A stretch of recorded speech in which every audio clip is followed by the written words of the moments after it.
Welcome back to our third video in our series about degenerative low back pain.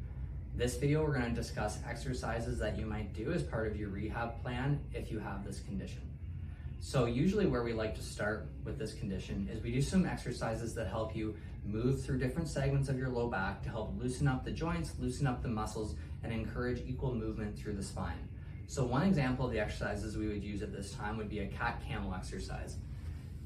So in this exercise, you'd be on all fours and you'd move one segment at a time, lowering into extension or the camel position, and then reversing that movement one segment at a time and raising up into a flexion cat position. From here, we start some gentle core strengthening, teaching the patient how to move with a neutral spine and to stabilize through their core. So one example might be a bird dog. In this exercise, you're on all fours. We help the patient find neutral lumbar spine position. You extend the opposite leg and arm, hold the position, maintain neutral spine and pelvis, and breathe through the movement. And we encourage that patient to be able to stabilize their trunk while they're moving their extremities. From there, we move on to more challenging core exercises. So we might do something such as a crunch up.